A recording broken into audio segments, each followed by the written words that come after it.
कैसे हो दोस्तों। मैं Shubhankar Pandey, achieve target with Shubham का चैनल में आपका स्वागत है। लास्ट ज्योग्राफिक जो फिजिकल ज्योग्राफी का था उसके हमने लेक्चर में टेक्टोनिक प्लेट पढ़ना शुरू करा था और प्लेट टेक्टोनिक का उद्देश्य महत्व इस बात को जानकर हमने पहली बार हमने अपसारी प्लेट संचलन देखा। अपसारी प्लेट संचलन के बाद में हमने अभिसारी प्लेट संचलन देखने की कोशिश की और अभिसारी प्लेट संचलन तीन प्रकार से होता है। एक महाद्वीपीय और एक महासागरीय प्लेट एक दूसरे की ओर आती है। इस बात को हमने पढ़ा। जैसे ही आती है तो टकराने के बाद भूकंप आता है। भूकंप आने के बाद में थोड़ा सा नीचे की ओर जाते हैं और ज्यादा नीचे की ओर जाने के कारण प्लेट के तापमान में वृद्धि होती है और वहां पर मैग्मा का निर्माण होता है। और मैग्मा का जब निर्माण होता है तो हमें दिखाई देता है कि वो ऊपर की ओर आने के लिए कोशिश करता है, तो फिर भूकंप आता है और भूकंप आने के साथ में यहाँ पर अम्लीयता वाला मैग्मा जब बनते हुए दिखाई देता है तो हमें शंकु प्रकार की ज्वालामुखी क्रिया, इस बात को हमने समझने की कोशिश की। मैं आपको पहले भी बता दूं कि ये प्लेट संचलनों के माध्यम से आप व्याख्या कर सकते हो पर्वत, आप व्याख्या कर सकते हो ज्वालामुखी, आप व्याख्या कर सकते हो भूकंप की। वो धीरे धीरे आते आते आपको समझ में आते चलेगा। बस कंटिन्यू ये रखिएगा कि हम पार्ट 1 से लेकर पार्ट 2 और पार्ट 3, ये पार्ट को आप लगातार पढ़ते रहिएगा। जब लगातार पढ़ोगे तो आपको एक प्लेट टेक्टोनिक का एक बहुत अच्छा नमूना और साथ में वर्ल्ड ज्योग्राफी का जो मैपिंग हमने आपको बताई थी वो मैपिंग को भी आप लगातार देखते रहिए। जब देखते रहेंगे, क्योंकि ये सब सीक्वेंस में पढ़ाया जा रहा है, जब सीक्वेंस में पढ़ी हुई बातें आपको क्लियर होती चलेंगी तो अपने आप आपके कंसेप्ट बिल्डअप होते चलेंगे। तो हम अब प्लेट टेक्टोनिक का जो अभिसारी प्लेट संचलन था उस अभिसारी प्लेट संचलन में अब हम देखेंगे महासागरीय महासागरीय प्लेट संचलन। अब ये प्लेट संचलन जो है, आपको पहले एक और चीज मैं बता दूं, ये महाद्वीप है बेटा, ये महाद्वीप है और ये महाद्वीप से नदी निकलती है। तो नदी निकलने के बाद में नदी अपने साथ बहुत अधिक मात्रा में मिट्टी लेकर आती है और मिट्टी के साथ में कई अन्य तत्व लेकर आते हैं जिसे कहा जाता है अवसाद। जिसे क्या कहा जाता है? अवसाद। जो मिट्टी के जो नदी के जल के साथ बहता हुआ आता है और बहता हुआ आने के बाद में वो तट और तट के आसपास के क्षेत्र में वो क्या हो जाता है? रुक जाता है। अर्थात नदी के द्वारा लाया गया अवसाद गहरे समुद्र में पहुंच पाता है क्या? नहीं पहुंच पाता। ये बात को अगर आप ध्यान में रखेंगे तो आपको महासागरीय महासागरीय प्लेट संचलन के बारे में पता चलेगा। कोई दिक्कत है? तो इस प्रकार का प्लेट संचलन जो होता है वो प्लेट संचलन आपको एक महासागरीय प्लेट दिखाई देंगी और दूसरी भी महासागरीय प्लेट दिखाई देगी। जब ये दोनों प्लेट टकराती है तो टकराने के बाद में जो प्रमुख और जो अधिक गति वाली महासागरीय प्लेट रहेंगी वो महासागरीय प्लेट टकराने के बाद नीचे की ओर आ जाती है और नीचे की ओर आने के कारण हमें दिखाई देता है गर्त। क्या दिखाई देगा? गर्त। और जैसे ही टकराएंगी तो टकराने के बाद सबसे पहले आएगा भूकंप और भूकंप आने के साथ में जब ये प्लेट नीचे की ओर जाएंगी, किसकी ओर जाएंगी? नीचे की ओर जाएंगी। तो नीचे की ओर जाने के कारण तापमान में क्या होगी बेटा? वृद्धि। जब तापमान में वृद्धि होगी तो पदार्थ का क्या होगा? गलन। पदार्थ का होगा गलन तो स्वाभाविक रूप से नीचे पृथ्वी के नीचे में जो गलित गर्म पदार्थ रहता है उसे क्या कहा जाता है? मैग्मा के अलावा मैग्मा। तो क्या बनेगा? मैग्मा। अब मुझे बताइए, ये सब क्रिया हो रही है समुद्र के दूर मध्य समुद्र में। तो मध्य समुद्र में मुझे बताइए अवसाद जिसमें मिट्टी रहती है वो मध्य समुद्र तक के पहुंच पाती है क्या? नहीं पहुंच पाती। तो जब नहीं पहुंच पाती है तो ये जो मैग्मा रहेगा वो अम्लीय किस्म का रहेगा या क्षारीय किस्म का रहेगा? तो स्वाभाविक रूप से किस किस्म का रहेगा? क्षारीय किस्म का। और क्षारीय किस्म का मैग्मा कैसा रहता है? पतला। और पतला रहता है तो लगातार यहाँ पर ज्वालामुखी क्रिया होते हुए दिखाई देती है। ज्वालामुखी क्रिया होने के कारण ऊपर के ऊपर परत परत परत परत रूप में ज्वालामुखी क्रिया के माध्यम से जब लावा ठंडा होते आता है तो हमें यहाँ पर समुद्र तल के ऊपर में हमें द्वीप दिखाई देते। क्या दिखाई देते? द्वीप।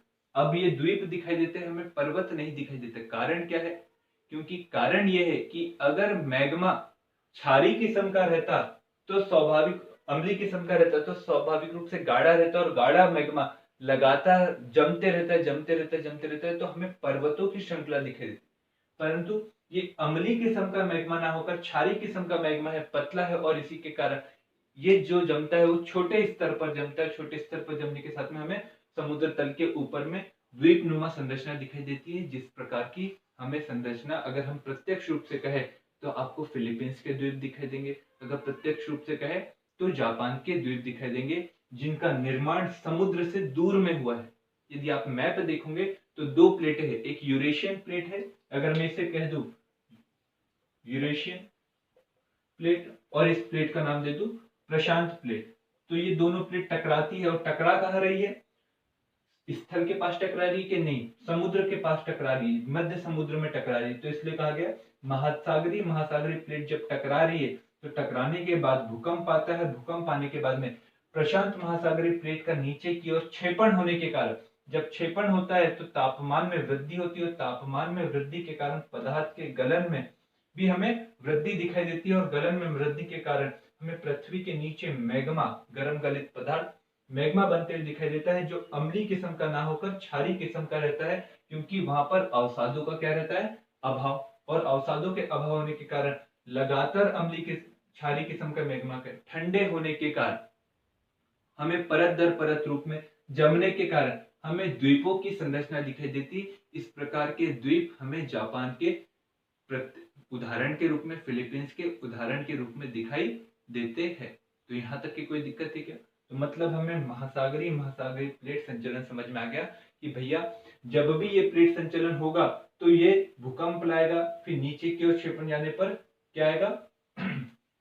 पदार्थ का गलन होगा और मैग्मा बनेगा। कौन से किस्म का बनेगा? क्षारीय या अम्लीय? क्षारीय किस्म का मैग्मा बनेगा। इतनी बातें अगर आपको क्लियर हो गई तो बहुत सारी बातें आपको क्लियर हो गई। कोई दिक्कत?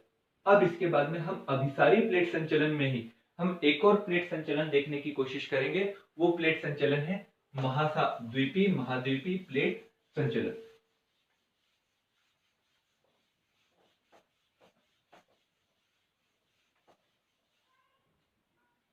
महाद्वीपीय महाद्वीपीय प्लेट संचलन। अब देखते हैं बेटा महाद्वीपीय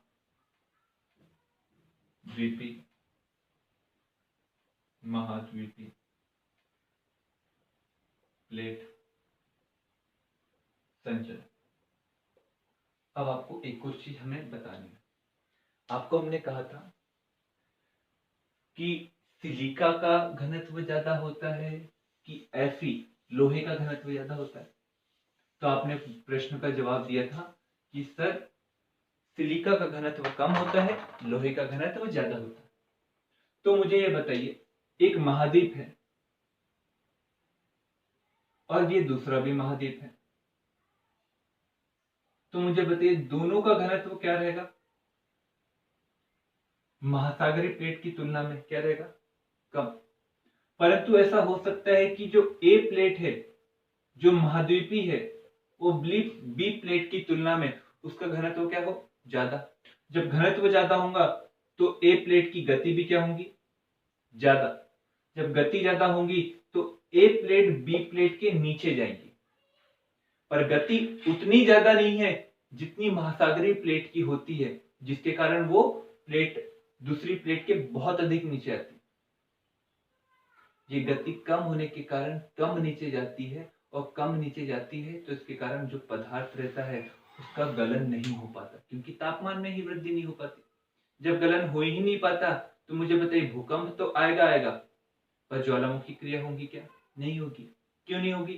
सर तापमान में वृद्धि हुई नहीं तो स्वाभाविक रूप से गर्म गलित पदार्थ के निर्माण के लिए सुटेबल कंडीशन बनी ही नहीं। जब सुटेबल कंडीशन बनी ही नहीं तो सर वहां पर ज्वालामुखी क्रिया होगी क्या? नहीं होगी। तो मुझे आपको ये बताना है कि महाद्वीपीय प्लेट में प्लेट का घनत्व एक दूसरे की तुलना में कम अंतर से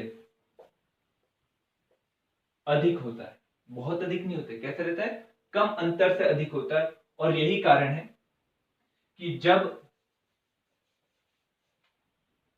एक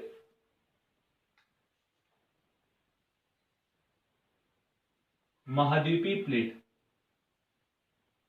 ये कौन सी प्लेट है बेटा? महाद्वीपीय प्लेट, और दूसरी महाद्वीपीय प्लेट से टकराती है,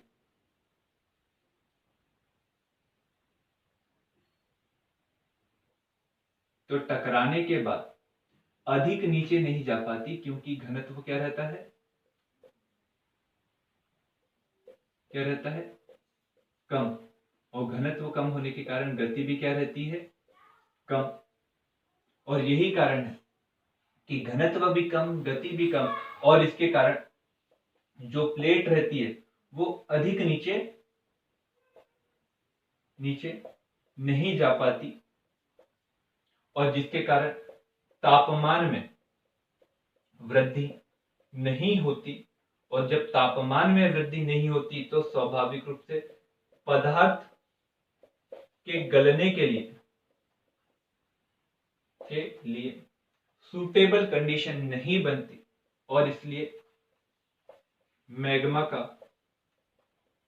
निर्माण नहीं होता। ऐसी ही कुछ कंडीशन आपको अगर उदाहरण के रूप में हम बताएं तो भारतीय प्लेट और यूरेशियन प्लेट के टकराने से होती है। भारतीय प्लेट भी एक महाद्वीपीय प्लेट है और यूरेशियन प्लेट भी एक महाद्वीपीय प्लेट है।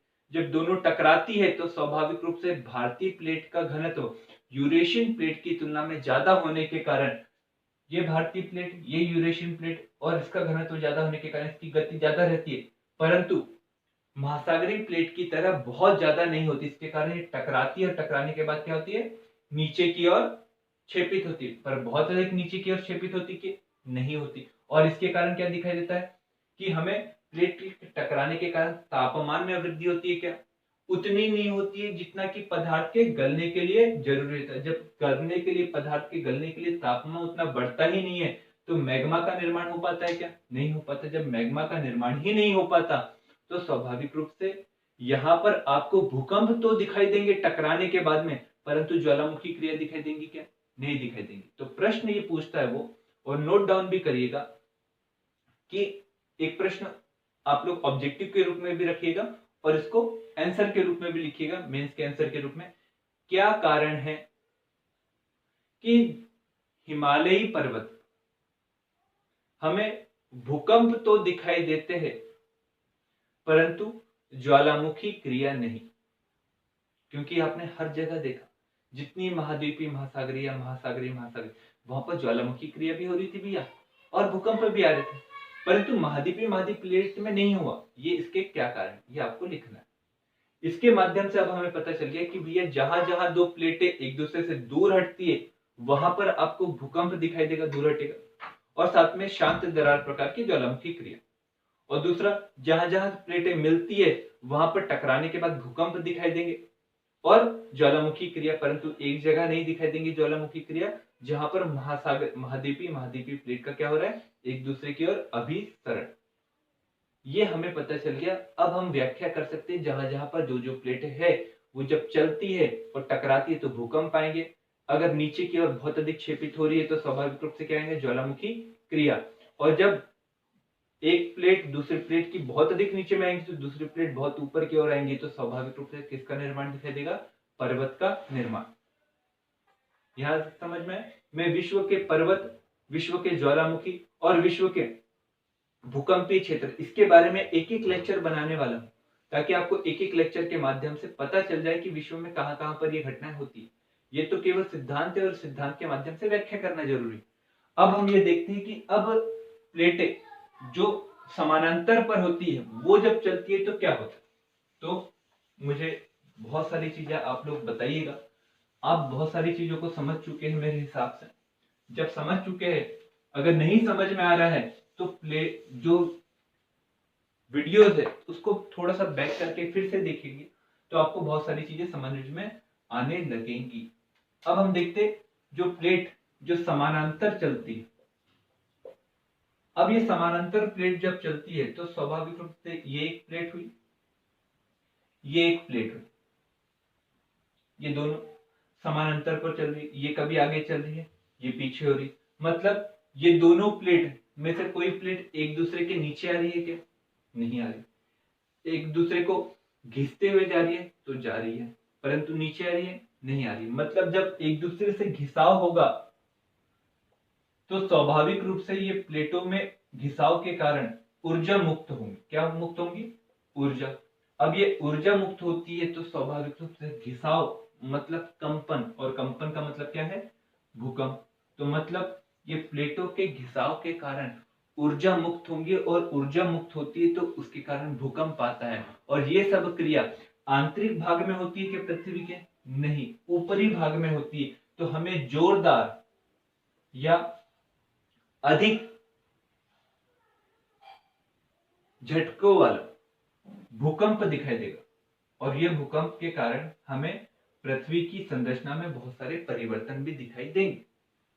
तो हमें यह समझ में आया कि समानांतर प्लेट एक दूसरे के समानांतर चलने के कारण ऊर्जा विमुक्त करती है, ना कि एक को नीचे की ओर और एक को ऊपर की ओर लेकर जाती है, जिसके कारण हमें केवल यहाँ पर भूकंपीय संरचना या भूकंप की अनुभूति होती है। ना तो हमें पर्वत का निर्माण दिखाई देगा, ना तो हमें ज्वालामुखी क्रिया का। तो मतलब जब समानांतर प्लेट होती है वहां पर केवल भूकंप की संभावना बनती है। तो ये बात को आपने क्लियर रखा। तो ये बात को अगर आपने क्लियर रखा तो ये हो गया हमारा प्लेट विवर्तनिकी सिद्धांत के संचलन। पर इस प्लेट विवर्तनिकी सिद्धांत की कुछ सीमाएं भी है, और ये सीमाएं क्या है तो मैं आपको बता दूं कि ये प्लेट विवर्तनिकी सिद्धांत जो है ये हर प्रकार से पूरी सटीक व्याख्या नहीं करता। ये इस बात को बताने की कोशिश नहीं करता कि भैया जो अवशिष्ट पर्वत है, जैसे कि अरावली, जैसे कि स्कैंडिनेवियन, जैसे कि अपलेशियन, ये पर्वत कैसे बने। तो ये प्राचीन पर्वत अवशिष्ट पर्वत की व्याख्या नहीं करता। ये कभी कभार इसने बोला है कि ये प्लेटें चलती है, परंतु एक प्लेट आपको एक दूसरे की ओर अभिसरित होते दिखाई देंगी, कुछ समानांतर होते दिखाई देंगी, और कुछ आपको प्लेटें अपसारी किस्म की दिखाई देंगी। तो मतलब एक ही प्लेट का नेचर जब तीनों प्रकार का है तो मतलब ये जो सिद्धांत है ये भी नहीं बता पाता है कि भैया प्लेटों का संचलन किस दिशा में है। तो ये 2-3 सीमाएं हैं। इस सीमा के बावजूद प्लेट विवर्तनिकी सिद्धांत की बहुत अधिक महत्वता है, क्योंकि ये नवीन वलित पर्वतों की व्याख्या कर तो पाता है, और कर पाने के कारण ही हम इस सिद्धांत को अपने सिलेबस में पढ़ते हैं, क्योंकि इसके माध्यम से हम नवीन वलित पर्वतों की हम व्याख्या कर पाते हैं। हम कहां पर भूकंप आएंगे हम उसकी व्याख्या कर पाते हैं, कहां पर ज्वालामुखी क्रिया होगी हम उसकी व्याख्या कर पाते हैं। परंतु कभी कभार ये प्लेट उसकी व्याख्या नहीं कर पाता। ये भी बात है कि जहां पर प्लेटें मिलती हैं वहीं पर ज्वालामुखी क्रिया होती है, पर कभी कभार जो प्लेटें होती है उस प्लेटों के मध्य में भी ज्वालामुखी क्रिया होते हुए दिखाई देती है। मतलब ये एक बड़ी सी प्लेट है, और ये बड़ी सी प्लेट में ये प्लेट और ये दूसरी प्लेट, ये दोनों को टकराने के बाद में यहां पर क्या होना चाहिए? ज्वालामुखी क्रिया होना चाहिए, क्योंकि ये महासागरीय प्लेट है और ये महाद्वीपीय प्लेट। तो महासागरीय प्लेट नीचे की ओर जाएंगी, तापमान में वृद्धि होगी, तापमान में वृद्धि मतलब पदार्थ गलेगा, पदार्थ गलेगा तो मतलब मैग्मा बनेगा, और मैग्मा बनेगा तो वो किस प्रकार का बनेगा? क्षारीय किस्म का, सॉरी अम्लीय किस्म का, और अम्लीय किस्म का मैग्मा ऊपर की ओर आएगा तो मतलब फिर से वहां पर भूकंप की संभावना बनेगी और शंकुनुमा पर्वत का निर्माण हुआ। परंतु यहां पर होना चाहिए ये सब कार्य हो रहा है यहां पर। तो ये मध्य क्षेत्र में होने वाली ज्वालामुखी क्रिया की भी व्याख्या प्लेट विवर्तनिकी सिद्धांत नहीं कर पाता है। तो हमें कुछ सीमाएं याद रखना है। तो ये सीमा अगर आपको पता रहेगी तो आपको प्लेट विवर्तनिकी सिद्धांत पता चलेगा। अब ये 3 लेक्चर जो है प्लेट विवर्तनिकी सिद्धांत के लिए हमने पार्ट 1, पार्ट 2, पार्ट 3 में बनाने की कोशिश की। आप इन लेक्चरों को थोड़ा समझ के रखिएगा, ज्यादा गौर से पढ़िएगा, और इसके नोट्स जरूर बनाइए ताकि आपको आगे बहुत अधिक काम में। पर आप ये याद रखिएगा, वो हमेशा सीक्वेंस पूछता है और सीक्वेंस में ही आपको जवाब देना जरूरी है। जिस प्रकार से आप सबसे पहले आपने बोला कि मेरी पाचन क्रिया पूरी हुई, तो पाचन क्रिया कब पूरी होगी? जब आप खाना खाओगे, खाना खाने के बाद में वो चबाओगे, चबाने के बाद में वो आहार नली के माध्यम से अमाशय में पहुंचेगा, अमाशय में पहुंचने के बाद में पोषक तत्वों को सोखेगा, फिर बाद में बड़ी आंत में जाएगा और फिर गुदाद्वार के बाहर से नली से बाहर निकलेगा। ये क्रिया है और ये क्रिया कैसी? Sequence wise.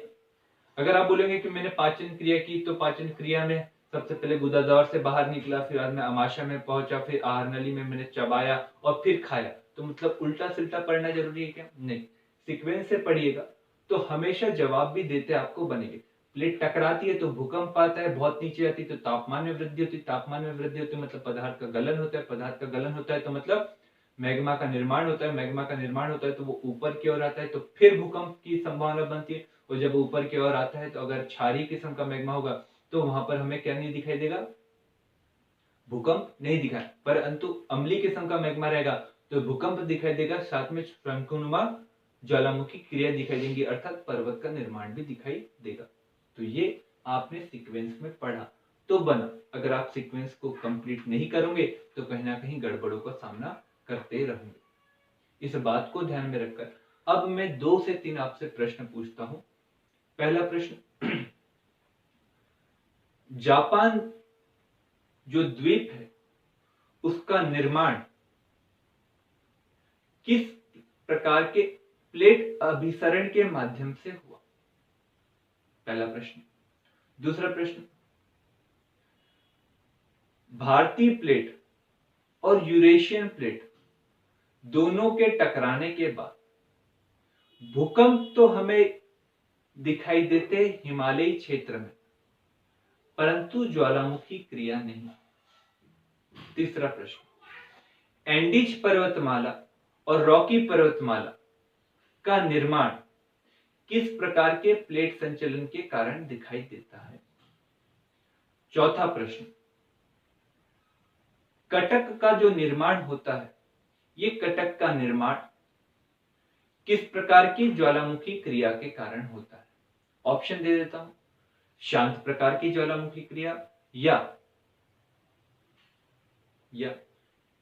विस्फोटक ज्वालामुखी की क्रिया। आपको इन दोनों में से किसी एक ऑप्शन पर टिक करना है। ये आज के प्रश्न हो गए, ताकि आज के प्रश्नों का जवाब देते हुए अगर नहीं समझ में आया हो तो पिछले 2 लेक्चर और आज का एक लेक्चर को आप समझ के आप इस कंसेप्ट को बहुत अच्छे से मजबूत बनाइए, क्योंकि ये कंसेप्ट अगर मजबूत रहेंगे तो आपको पर्वत, पठार, मैदान सब चीज अपने आप क्लियर होते चलेंगे। तो आपको अगर लेक्चर अच्छा लगा हो तो जरूर आप उसे लाइक करिए, शेयर करिए, चैनल को सब्सक्राइब करिए और बेल आइकन दबाना ना भूलिए। Thank you.